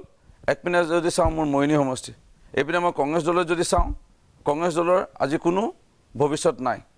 কংগ্ৰেছ দলত এজন দুজনে খামোচ মাৰি ধৰি ৰাখিছে পদবীসমূহ, তাৰ বাহিৰে নতুন চামক বা চাহ জনগোষ্ঠীৰ পৰা মই বুলি হওক আগুৱাই লৈ যাব আজি বিচৰা নাই। কংগ্ৰেছ দলৰ সেই এজন দুজনৰ কাৰণে দলৰ আজি ধ্বংস হৈ আজি একদম তল এটা পৰ্যায় পালেগৈ। আৰু ইপিনে যদি চাওঁ মোৰ মৰিয়নি সমষ্টি, মৰিয়নি সমষ্টিৰ উন্নয়ন, মৰিয়নি সমষ্টিৰ উন্নয়নৰ কাৰণে ৰাস্তা পল্লী পানী যোগান আঁচনিৰ পৰা আদি কৰি ইত্যাদি উন্নয়নৰ কাৰণে আজি সাহস দলত যিহেতু ডক্টৰ হিমন্ত বিশ্ব শৰ্মা অন্যান্য মুখ্যমন্ত্ৰীৰ মতে কাম কৰি গৈ আছে আৰু কামৰ এটা গতি লৈছে, সেইকাৰণে মই উন্নয়নৰ কাৰণে বৰ্তমান এই সাহস দলটোত যোগদান কৰাৰ বিবেচনা কৰিলোঁ, কেৱল একমাত্ৰ মৰিয়নি সমষ্টিৰ উন্নয়নৰ ক্ষেত্ৰত। আপুনি যদি ক'লে যে বিৰোধী যি আছিলে মঞ্চ বা ৰাইজৰ দলে হওক কৃষকমুক্তি সংগ্ৰামী নেতাবৰ্গক আপুনি অপমান কৰিছে নেকি? মই জনাত অপমান কৰা নাই। মোৰ যিটো এটা আত্মবিশ্বাস আছে তেওঁলোকৰ থকাটো উচিত যে ডক্টৰ হিমন্ত বিশ্ব শৰ্মা এজন খিলঞ্জীয়া অসমৰ এজন সন্তান হিচাপে অসমখনৰ বেয়া কেতিয়াও তেখেতে চিন্তা নকৰে, অসমৰ ভালৰ কাৰণে তেখেতে চিন্তা কৰি পেলাই কাম কৰি আছে। আৰু বিজেপি দলৰ যিটো কৈ আছে প্ৰবন্ধন কৰিমে বা কৰিব লৈছেই, ইয়াত কিবা এটা নিশ্চয় অসমীয়া মূলৰ লোকক, হিন্দু মূলৰ লোকক আৰু কোনো যেন ভৱিষ্যতে মিয়া ভৱন লাগে বুলি ক'ব নোৱাৰে, কোনো ভৱিষ্যতে যেন মিয়া মুছলমান এজন মুখ্যমন্ত্ৰী হ'ব লাগে বুলি সাহস কৰিব নোৱাৰে, জনবিস্ফোৰণ যেন আৰু নঘটক, সভ্যতা যেন আমাৰ ৰক্ষা পৰক অসমৰ, এই কথাবোৰ চিন্তা কৰি পেলাই। সেইকাৰণে আমি ক'ৰবাত জনহিতৰ কাৰণে, অসম আই মাতৃৰ কাৰণে ক'ৰবাত এৰা ধৰা কৰিব লাগিব, সেয়াও কিন্তু চিন্তা কৰাটো কৃষক মুক্তি সংগ্ৰামীৰ নেতৃবৰ্গ বিবেচনা কৰাটো ভাল বুলি মই উচিত বুলি ভাবোঁ। প্ৰদেশ কংগ্ৰেছৰ নেতৃত্বৰ প্ৰতি আপোনাৰ ক্ষোভ বহুদিনৰ। প্ৰদেশ কংগ্ৰেছৰ নেতৃত্বৰ কোন মানুহে আপোনাৰ বিৰুদ্ধে এই ষড়যন্ত্ৰবোৰ কৰিছিল? আপুনি যদি ভালদৰে চাই মই 2006 চনত বিধায়ক হ'লোঁ তেতিয়া কেন্দ্ৰত কংগ্ৰেছ চৰকাৰ ৰাজ্যত কংগ্ৰেছ চৰকাৰ মই ধুনীয়াকৈ কাম কৰি গৈ আছোঁ 2011লৈকে 11টো যদি পুনৰ চাই মই ধুনীয়াকৈ কাম কৰি গৈ আছোঁ মই একো প্ৰতিবাদ জনোৱা নাই এটা শব্দ মই কংগ্ৰেছ দলৰ বিৰুদ্ধে মই কোৱা নাছিলোঁ 2012-13 চনত পূৰ্ব মুখ্যমন্ত্ৰী তৰুণ গগৈ ডাঙৰীয়াক মই দেখা পালোঁ যে ৰাণা গোস্বামী ডাঙৰীয়াক তিনিটা ডাঙৰ পদবী দিছে তেখেতে দিলে সাংসদীয় সচিব গৃহ বিভাগ আৰু গ্ৰাম উন্নয়ন বিভাগৰ সাংসদীয় সচিব এটা পদবী দ্বিতীয়তে দিলে নিখিল ভাৰত কংগ্ৰেছ কমিটিৰ সচিব সম্পাদক তৃতীয় পদবী আসাম টি কৰ্পৰেশ্যনৰ বৰ্ড অফ ডাইৰেক্টৰ্ছৰ মেম্বাৰ APDCৰ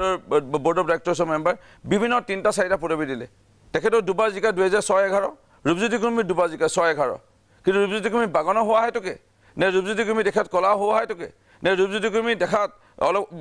কথা বতৰা খুনা হোৱা হেতুকে নে ৰূপজ্যোতি কুৰ্মী দেখাত ইমান ধুনীয়া নহয় সেই তাৰ হেতুকে আমাক কিন্তু একো দায়িত্ব নিদিলে সেই মই প্ৰথম তেতিয়া ডক্টৰ হিমন্ত বিশ্ব শৰ্মাক সমৰ্থন জনাই মই তৰুণ গগৈৰ বিপক্ষে হয়তো কংগ্ৰেছ দলৰ সেই সময়ত এনেকুৱা লাগিছিল মই কংগ্ৰেছ দল নহয় তৰুণ গগৈৰ বিপক্ষেখিনি মাত মাতিছিলোঁ কিন্তু 2011 পৰা 16লৈকে মই আছিলোঁ কংগ্ৰেছ দলত 2016 চনতো আকৌ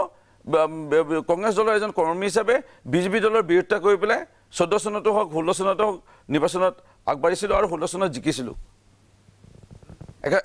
একান্ত নিষ্ঠা সহকাৰে আৰু ইয়াৰ জিকাৰ পিছত 2014 আহিলে কেন্দ্ৰত বিজেপি চৰকাৰ 2016ত বিজেপি চৰকাৰ এই বিজেপি চৰকাৰৰ লগত মিলিয়ে কাম কৰোঁ ভিতৰকে মিত্ৰালি কৰোঁ বদন ৰূপেত বোলে বিজেপিৰ লগত এনেই আৰু মিলাপ্ৰীতিকে থাকোঁ মই কিন্তু সেইটো কৰা নাছিলোঁ এজন কংগ্ৰেছ দলৰ আচল সৈনিক হিচাপে মুখামুখি কোনোবাই ছ'চিয়েল মিডিয়াত বিজেপিক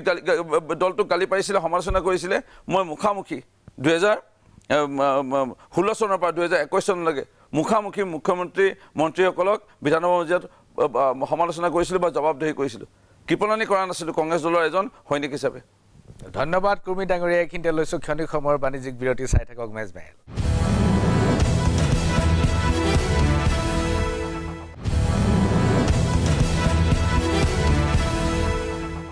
মেজমেলৰ মজিয়ালৈ পুনৰ আপোনাক স্বাগতম মেজমেলত আজি আমাৰ অতিথি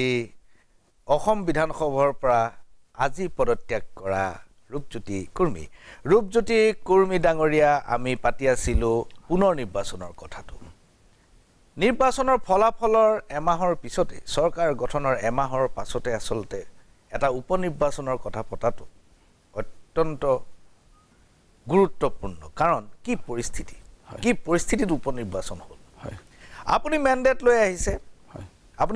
লৈ আহিছে 2000 হওক 2200 হওক আপুনি ভোটৰ জিকি আহিছে আপুনি হাতৰ চিনত জিকি আহিছে আপুনি কংগ্ৰেছৰ হৈ ভোট বিচাৰিছে আৰু আজি যেতিয়া এমাহৰ পিছত যেতিয়া আপুনি সেই মেণ্ডেট পৰিত্যাগ কৰি নতুন মেণ্ডেটৰ ফালে মুকলি কৰি দিব আপুনি পূৰ্বৰ যি জনাদেশ আছিল মৰিয়নি সমষ্টিৰ সেই জনাদেশক আপুনি অপমান কৰা নাই নে অপমান কৰিছোঁ যেন লাগিছে ক'ৰবাত কিন্তু ৰাইজেও উপলব্ধি কৰিছে যে কাৰণ মই আপোনাৰ কৈছোঁ মই ভোটাৰ ৰাইজৰ মাজত আৰু যিসকল মোৰ সমৰ্থক আছিল বা শুভাকাংক্ষী বা হিতাকাংক্ষী তেওঁলোকৰ লগত মই কিন্তু কথা পাতিছিলোঁ আৰু তাৰ মাজৰ পৰাই প্ৰায় 90% ওচৰা-ওচৰি মই আপোনাক এনেই শুনাবৰ কাৰণে বা ফাঁকি দি পেলাই মিছলীয়া কথাৰে 100% মোক সমৰ্থন জনাইছে বুলি মই নকওঁ প্ৰায় 90% ওচৰা-ওচৰি মোক সমৰ্থন জনাইছে কৈছে যে উন্নয়ন লাগে উন্নয়নৰ কাৰণে আপুনি যাওক আমি ভাল পাইছোঁ মই এইটো কৈছোঁ যে যোৱা 5 বছৰ মই বিৰোধিতা কৰিলোঁ আৰু স্বাভাৱিক যদি ইমানেই বিৰোধিতা কৰোঁ সীমিত নহয় বেছিকৈ বিৰোধিতা কৰোঁ তাৰপিছত যদি মোৰ সমষ্টিৰ উন্নয়ন নহয় মোৰ সমষ্টি যদি মই আগবঢ়াব নোৱাৰোঁ তেতিয়া কি হ'ব মই যদি যেনে মই প্ৰতিবাদ কৰোঁ হয়তো কোনোবা মুখ্যমন্ত্ৰী মন্ত্ৰী আহিলে মোৰ তাত অপদস্থ হ'ব বুলি চিন্তা কৰি পেলাই যদি নাহে আৰু হয়ো নগ'লোঁ এজন দুজন মন্ত্ৰীক মই যেনে তেনে লৈ যাব সক্ষম হ'লোঁ যোৱা 5 বছৰ আৰু কোনো নগ'ল এজন দুজন মন্ত্ৰী তাৰপৰা সেই নগ'ল মুখ্যমন্ত্ৰী এবাৰো নগ'ল এই তেনে যদি আকৌ হয় বা দলীয় কৰ্মকৰ্তাসকলে ই অভদ্ৰ বেয়াকৈ কয় নাহিব এনেকুৱা বুলি যদি এটা বাৰ্তা যায় আকৌ যদি সমষ্টি পিছুৱাই যায় কামবোৰ ৰৈ যায় এই গোটেই কথাবোৰ চিন্তা কৰি পেলাই হয় অপমান কৰাৰ দৰে হোৱা যেন যদি অনুভৱ আপুনি যেনেকৈ কৈছে একাংশ লোকৰ অনুভৱ হৈছে একাংশ লোকৰ কৈছে যে আমি একো কষ্ট নাপাওঁ বৰঞ্চ কষ্ট কৰিছিলোঁ, আকৌ 6 মাহৰ ভিতৰত আকৌ কষ্ট কৰিম, নিৰ্বাচনত যদি প্ৰাৰ্থিত্ব পায় আপোনাক জিকাম আমি, কিন্তু উন্নয়নটো আমাৰ মেইন। সেইকাৰণে মানুহে এতিয়া প্ৰত্যেক ঠাই আৰু মোৰ বিশেষকৈ মৰিয়নি সমষ্টিৰ ৰাইজে উন্নয়নৰ কথা চিন্তা কৰি পেলাই আমাক আগুৱাই দিছে। আমি সমৰ্থন পাই আহিছোঁ। একাংশ 10% লোকে মোক সমৰ্থন জনোৱা নাই। আমাৰ হয়তো মই আজি পূৰ্বৰ বুলি ক'ব লাগিব, পূৰ্বৰ কংগ্ৰেছ দলৰ সমৰ্থকসকলে 90% কিন্তু শুভাকাংক্ষী হিচাপে মোৰ লগত বিজেপি দলত তেওঁলোকে চামিল হ'বলৈ প্ৰস্তুত। সেইকাৰণে মোৰ দৃঢ় বিশ্বাস আৰু উন্নয়নৰ ক্ষেত্ৰত ৰাইজে বুজি পাব। মই ৰাইজক অপমান কৰা নাই। হাত জোৰি পেলাই প্ৰাক চেনেলৰ যোগেদি মৰিয়নি সমষ্টিৰ ৰাইজক ধন্যবাদটো সদায় জনাইছিলোঁ, আজিও ধন্যবাদ জনাইছোঁ। আৰু এইটোৱে ক'ব বিচাৰিছোঁ যে আপোনালোকৰ ভালৰ কাৰণে, লগতে অসমৰ ভালৰ কাৰণে, অসমীয়া সমাজৰ কাৰণে, অসম মাতৃৰ কাৰণে মই বিজেপি দলত যোগদান কৰিবলৈ বাধ্য হৈছোঁ।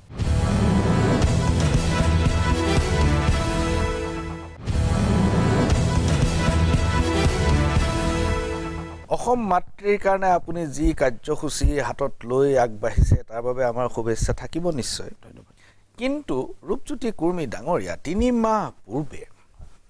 যেতিয়া অখিল গগৈয়ে আপোনাৰ বিৰুদ্ধে প্ৰাৰ্থিত্ব দিছিল, তেতিয়া চাৰিওফালে এটা হৈছিল যে ৰূপজ্যোতিক হৰুৱাব নালাগে, এজন বিৰোধী নেতাক আমি হেৰুৱাব নিবিচাৰোঁ। অখিল গগৈ যদি প্ৰাৰ্থিত্ব তাত থাকিলেহেঁতেন আপুনি কিন্তু 2022 ভোটতো তাৰ পৰা জিকি আহিব নোৱাৰে। আপুনি হাৰিবতো হাৰিলেইহেঁতেন, বৰঞ্চ ৰমণী তাঁতী নামৰ বিজেপি বিধায়কজন জিকি আহিলেহেঁতেন। আজি যে আপুনি বিধানসভাৰ মজিয়ালৈ আহি এমাহৰ পিছত পদত্যাগ কৰি সগৌৰৱে ষ্টুডিঅ'ৰ মজিয়াত যে আহিব পাৰিছে, তাৰ কিন্তু একমাত্ৰ কাৰণ অখিল গগৈ নিজে। কাৰণ অখিল গগৈ যদি প্ৰাৰ্থিত্ব দিলেহেঁতেন আপুনি 2000 ভোটৰ হাৰিলেহেঁতেন, জিকাৰ কোনো প্ৰশ্নই নাহে। আজিৰ তাৰিখত আপুনি সেই শুভ ইচ্ছা থকা অখিল গগৈ মাক বা অখিল গগৈৰ সমৰ্থকসকলক আপুনি অপমান কৰা যেন লগা নাইনে বাৰু? মই জনাত মই অখিল গগৈ ডাঙৰীয়াৰ মাতৃক মই নিজে সেৱা কৰি আহিছিলোঁ। তেখেতক মই মা বুলি সম্বোধন কৰোঁ, আজিও সম্বোধন কৰিছোঁ, ভৱিষ্যতেও কৰিম। আৰু তেখেতে কৈ আহিছিলোঁ যে আপোনাৰ 2টি সন্তান, অখিল গগৈ ডাঙৰীয়া আপোনাৰ প্ৰথম, দ্বিতীয় মই আপোনাৰ হৈ থাকিম। আজিও মই তেখেতক কৈছোঁ মই তেখেতৰে সন্তান ৰূপে মই থাকিম, মোৰ নিজৰ মা নাই। কিন্তু বৰ্তমান প্ৰেক্ষাপটত আজি একপিনে যদি চাওঁ কংগ্ৰেছ দল, একপিনে যদি চাওঁ মোৰ মৰিয়নি সমষ্টি, এইপিনে মই কংগ্ৰেছ দলত যদি চাওঁ, কংগ্ৰেছ দলৰ আজি কোনো ভৱিষ্যত নাই। কংগ্ৰেছ দলত এজন দুজনে খামোচ মাৰি ধৰি ৰাখিছে পদবীসমূহ, তাৰ বাহিৰে নতুন চামক বা চাহ জনগোষ্ঠীৰ পৰা মই বুলি হওক আগুৱাই লৈ যাব আজি বিচৰা নাই। কংগ্ৰেছ দলে সেই এজন দুজনৰ কাৰণে দলৰ আজি ধ্বংস হৈ আজি একদম তল পৰ্যায় পালেগৈ।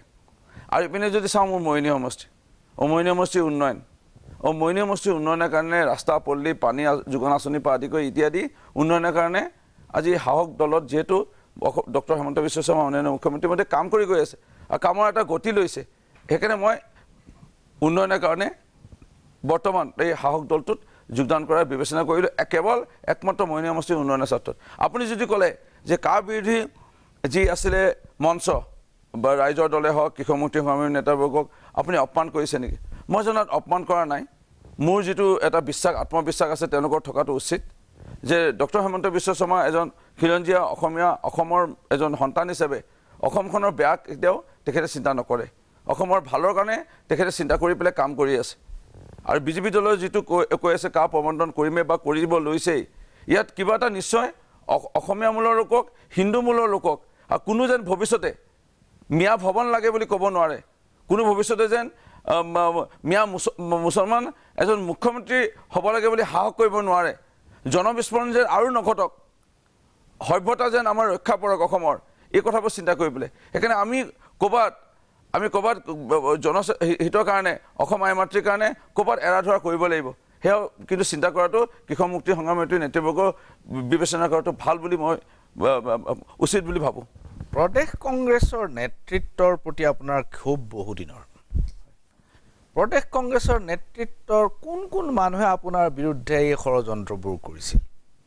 আপুনি যদি ভালদৰে চাই, মই 2006 চনত বিধায়ক হ'লোঁ, তেতিয়া কেন্দ্ৰত কংগ্ৰেছ চৰকাৰ, ৰাজ্যত কংগ্ৰেছ চৰকাৰ, মই ধুনীয়াকৈ কাম কৰি গৈ আছোঁ 2011লৈকে।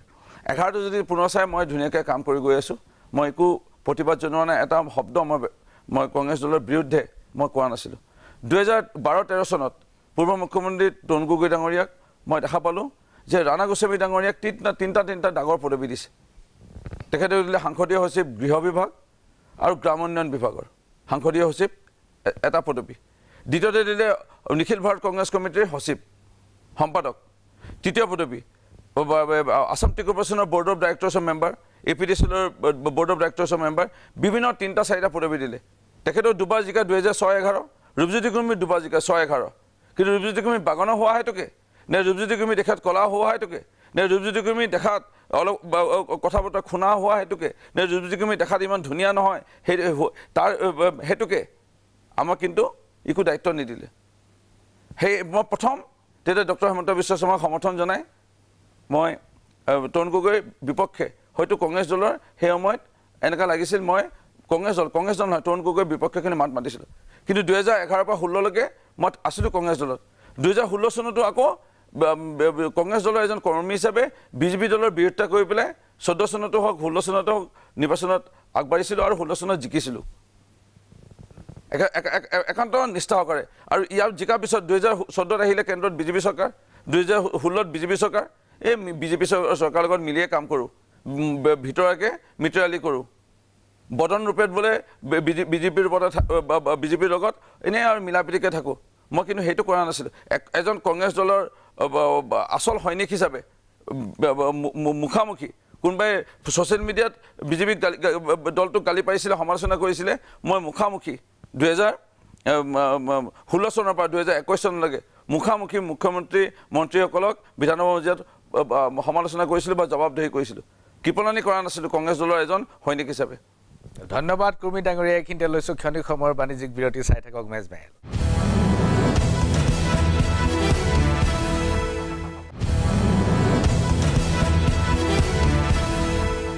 মেজমেললৈ পুনৰ আপোনাক জনাইছোঁ আন্তৰিক আদৰণি প্ৰিয় দৰ্শক আজি মেজমেলত আমাৰ মাজত উপস্থিত ৰূপজ্যোতি কুৰ্মী আমাৰ অনুষ্ঠান প্ৰায় শেষ হ'বৰ সময় হৈছে মই আপোনাক অন্তিম সময়ত মাত্ৰ এটা দুটা প্ৰশ্ন সুধিম সেইটো হৈছে কি যে কংগ্ৰেছৰ বিৰুদ্ধে প্ৰদেশ কংগ্ৰেছৰ নেতৃত্বৰ বিৰুদ্ধে আপোনাৰ ক্ষোভ আছে সেইটো সবে গম পাই গৈছে কিন্তু কংগ্ৰেছৰ যি হাইকমাণ্ড সেই হাইকমাণ্ডটো আজি দীৰ্ঘদিন ধৰি কংগ্ৰেছৰ এজন স্থায়ী সভাপতি নাই ৰাহুল গান্ধীয়ে যি মুহূৰ্ততে সভাপতি পদ ত্যাগ কৰিলে তাৰ পিছত আৰু সভাপতি নাই আৰু এতিয়া যিটো অৱস্থানত আহি পৰিছে জাতীয় দলটো সেই দলটো ভাৰতৰ আটাইতকৈ পুৰণা দল এতিয়া তাত স্থায়ী সভাপতিটো নাই ৰাহুল গান্ধী নিজেও সভাপতি নহয় আৰু আনক সভাপতি হ'বলৈও নিদিয়ে বা নেতৃত্ব নিদিয়ে এনেকুৱা অৱস্থাত আপুনি কংগ্ৰেছৰ ভৱিষ্যতটো কি ধৰণে বিশ্লেষণ কৰিছে আমি যদি ভালদৰে চাওঁ 2003 চনৰ আগলৈকে বা 2004 চনৰ আগলৈকে সেই সময়তে আছিলে অটল বিহাৰী বাজপেয়ী ডাঙৰীয়াৰ নেতৃত্বত কেন্দ্ৰত NDA নেতৃত্বাধীন শক্তিশালী বিজেপি দলৰ চৰকাৰ চলিত আছিল সেই সময়ত সোনিয়া গান্ধী মহোদয়নী এগৰাকী মহিলা নেত্ৰী হিচাপে তেখেতৰ যিটো ৰাজনীতিৰ ৰণকৌশল সেই কথাটো খুব বেছিকৈ জানিছিল আৰু তেখেতে অকলে স্বতন্ত্ৰভাৱে চলাবলৈ সভানেত্ৰী হিচাপে পাৰিছিল কাৰো হস্তক্ষেপ নাছিল আৰু সেই সময়ত ডক্টৰ মনমোহন সিং ডাঙৰীয়া আৰু কেইজন বৰিষ্ঠ নেতা বা নেত্ৰী আজি কেইজন নাই অমিত পাটিল ডাঙৰীয়াৰ পৰা আজি কেইজন নাই ইতিমধ্যে ইহলীলা সম্পন্ন কৰিছে কেইজন আছে তেওঁলোকৰ লগত ভাল সম্বন্ধ কৰি পেলাই কোনো হস্তক্ষেপ নোহোৱাকৈ তেখেতে ৰাজনীতি চলাবলৈ সক্ষম হৈছিল আৰু যাৰ কাৰণে সাফল্য হৈছিল 2004 চনত কংগ্ৰেছ দলৰ চৰকাৰ UPA নেতৃত্বাধীন কংগ্ৰেছৰ কেন্দ্ৰত চৰকাৰ আনিলে 2009 চনত পুনৰ UPA নেতৃত্বাধীন কংগ্ৰেছ দলৰ চৰকাৰ আনিলে কেন্দ্ৰত 10 বছৰ একেলেঠাৰে চলি আছিল 2012-13 মানত হয়তো 14 চনৰ নিৰ্বাচনৰ 2 বছৰমান আগত ৰাহুল গান্ধী ডাঙৰীয়াৰ প্ৰৱেশ প্ৰধানমন্ত্ৰী হোৱাৰ সপোন বা সোনিয়া গান্ধী মহোদয়নীয়ে প্ৰধানমন্ত্ৰী বনাব বিচাৰিছিল বা ৰাহুল গান্ধী ডাঙৰীয়া নিজে প্ৰধানমন্ত্ৰী হ'ব বিচাৰিছিল বা আসাম কংগ্ৰেছৰ শীৰ্ষ নেতৃবৰ্গই প্ৰধানমন্ত্ৰী বনাব বিচাৰিছিল ৰাহুল গান্ধী ডাঙৰীয়াৰ প্ৰৱেশ ঘটাৰ লগে লগে আজি গোটেই কংগ্ৰেছৰ বিপৰ্যয় নামি পৰিল 2012-13 পৰা যি বিপৰ্যয় 2012-13-14 চনত পৰাজয় পিছলৈ গৈ পেলাই 2019 চনৰ লোকসভা শেহতীয়াকৈ পৰাজয় কোন আছিলে প্ৰধানমন্ত্ৰী প্ৰাৰ্থী সকলোৱে আমি জানো যে ৰাহুল গান্ধী ডাঙৰীয়া 14 চনতো এই 19 চনতো তাৰপিছত আমি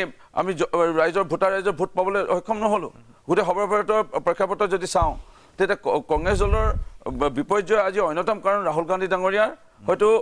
ইমেচিউৰিটিৰ কাৰণে মানে অপৰিপক্কৰ কাৰণে আজি আমাৰ কংগ্ৰেছ দলৰ এই বিপৰ্যয় সেইকাৰণে ৰাহুল গান্ধী ডাঙৰীয়া যেতিয়ালৈকে নেতৃত্ব আজি আপুনি ভালে কৈছে আজি এটা সৰ্বভাৰতীয় দল তেখেতে পদত্যাগ কৰাৰ পিছত আজি ইণ্টাৰিম মানে সভানেত্ৰী হিচাপে আজি সোনিয়া গান্ধী মোদানী চলাই আছে সেইটো কেতিয়াও হ'ব নালাগিছিল ইমান দক্ষ শীৰ্ষ নেতা আছে দক্ষ কোনোবা 4 বা 5 বাৰ সাংসদ 7 বাৰ সাংসদ কোনোবা এনেকৈ কেন্দ্ৰীয় মন্ত্ৰী 2-3 বাৰ কেন্দ্ৰীয় মন্ত্ৰী হোৱাৰ সৌভাগ্য হৈছিল তেনেধৰণৰ ব্যক্তি বহু আছে তেনেকুৱাক দিব লাগিছিল কিন্তু ক'ৰবাত কংগ্ৰেছ দলে আমি ক'ৰবাত দেখা পাইছোঁ চকুৰ আগত যে দুজনমানক লৈ চলিব বিচাৰিছে কেন্দ্ৰতে হওক ৰাজ্যতে হওক যাৰ কাৰণে আজি কংগ্ৰেছ দলে সকলোকে লৈ সকলো সৰু জাতি জনগোষ্ঠীৰ লোকসকলৰ মতামত নলৈ যিটো কংগ্ৰেছ দলে আগবাঢ়িব বিচাৰিছে সেইটো কংগ্ৰেছ দলৰ এটা বিপৰ্যয় চিন বেলেগ একো নহয় প্ৰদেশ কংগ্ৰেছতো ঠিক তেনেকুৱা এটা কটাৰী হৈ গৈছে নেকি নে কি স্বাভাৱিক আজি যদি চাই আপোনাৰ গৌৰৱ গগৈ ডাঙৰীয়া যদি মাত মতাহেঁতেন ৰূপজ্যোতি কুৰ্মী প্ৰেচিডেণ্ট বা CLP লিডাৰ বা কিবা এটা আজি ভাল হ'লহেঁতেন তেওঁ অকল নিজৰ ভোটটো জিকিব লাগে চিটটো বা জিকিব লাগে তেওঁ নিমাত হৈ আছে প্ৰদ্যুৎ বৰদলৈ ডাঙৰীয়া আপুনিওতো একেটাই কৰি আছে মৰিয়নি সমষ্টিটো নিজৰ হাতত ৰাখিবৰ কাৰণে আপুনি বিজেপিলৈ গৈছে চাওক মই সেইটো হয় কিন্তু মই ৰাইজৰ কথা চিন্তা কৰি আছোঁ তেওঁলোকে মই এটা সমষ্টিৰহে বিধায়ক মই প্ৰদেশ কংগ্ৰেছ কমিটি নিখিল ভাৰত কংগ্ৰেছ কমিটি ডাঙৰ পদবীত থকা ডাঙৰ ব্যক্তি নহয় উপসভাপতি সাধাৰণ সম্পাদক এনেকুৱা পদবী কিন্তু আজি গৌৰৱ গগৈ ডাঙৰীয়া CWC কংগ্ৰেছৰ হায়েষ্ট কমিটিৰ তেওঁ সদস্য লগতে তেখেত নিখিল ভাৰত কংগ্ৰেছ কমিটি সাধাৰণ সম্পাদক ডাঙৰ পদবীত থকা লোক তেওঁলোকৰ লগত ৰাহুল গান্ধী সোনিয়া গান্ধী ডাঙৰীয়ানী নিশ্চয় ভাল যোগসূত্ৰ আছে কংগ্ৰেছক বচাবৰ কাৰণে অসমখনক ভাল কৰিবৰ কাৰণে তেওঁলোকে জানিব লাগিছিলে যে AUDFৰ লগত মিত্ৰতাটো বাদ দিব লাগিছিল কিন্তু সেয়াটো নকৰিলে এই কথাবোৰে কি সূচাইছে প্ৰদ্যুৎ বৰদলৈ ডাঙৰীয়া ACC লগত জড়িত ভূপেন বৰা ডাঙৰীয়া ৰাণা গোস্বামী ডাঙৰীয়া কিন্তু তেওঁলোকে অকল নিজ সমষ্টিতে জিকি থাকিব বিচাৰিছে সাময়িকভাৱে দলটোক চোৱা নাই আপোনাক কোনেও সহায় নকৰিলে নে ৰিপুণ বৰা দেৱব্ৰত শইকীয়া প্ৰদ্যুৎ বৰদলৈ গৌৰৱ গগৈ কোনেও সহায় নকৰিলে কোনো সঁহাৰি নজনালে কোনো সহায় নকৰিলে আৰু মই জনাত মই যিকোনো এটা পদবীৰ কাৰণে উপযুক্ত আছিলোঁ আৰু মই মোৰ নিজৰ কাৰণে বিচৰা নাছিলোঁ আৰু বিৰোধীত থাকিলোহেঁতেন ইয়াতো টকা পইচা বা দৰমহা বেছিকৈ পালোহেঁতেন বুলি সেই বুলি কথা নাছিল দৰমহা বেছি পাম টকা পইচা বেছি পাম সামান্য পদবী পালোহেঁতেন পদবী পাই পেলাই বৰঞ্চ মোৰ নিজৰ দৰমহা টকাই খৰচা হ'লহেঁতেন কিন্তু এইটো এটা ৰেকৰ্ড থাকি যাব যে পাব্লিক একাউণ্টছ কমিটিৰ চেয়াৰপাৰ্চনো আপোনাক নিদিলে আৰু সেই ক্ষোভতেই আপুনি দল ত্যাগ কৰিব লগা হৈ গ'ল স্বাভাৱিক মই জনাত তেওঁ মন্ত্ৰী আছিলে বজাৰদ্বীপ চৌধুৰী ডাঙৰীয়া বহু অভিজ্ঞতা থকা মানুহ আমাকো অভিজ্ঞতা অৰ্জন কৰিবৰ কাৰণে দিব লাগে নতুন চামৰ আমি বিধায়ক কিন্তু অকল একেটা মানুহকে দি থাকিব একেবোৰ দায়িত্বই আৰু তাকো এনে হৈছে কংগ্ৰেছ দলে যদি মিয়া মুছলমানক কিবা পদবী নিদিয়ে তেতিয়া কংগ্ৰেছ দলটো নচলিবই নেকি সেই তেনে এটা প্ৰতিচ্ছবি এটা মানে দেখা পোৱা গৈছে ৰূপজ্যোতি কুৰ্মী ডাঙৰীয়া আপুনি নতুন যাত্ৰাত খোজ দিব এতিয়া নতুনকৈ অহা সোমবাৰে বোধ কৰোঁ আপুনি যোগদান কৰিব বিজেপিত আপোনাৰ ভৱিষ্যত ৰাজনৈতিক দিনবোৰলৈ মোৰ আন্তৰিক শুভেচ্ছা জ্ঞাপন কৰিলোঁ ধন্যবাদ আৰু আপুনি ভৱিষ্যতৰ দিনত আমাৰ ষ্টুডিঅ'ৰ মজিয়াত আপোনাক নিশ্চয় লগ পাম নমস্কাৰ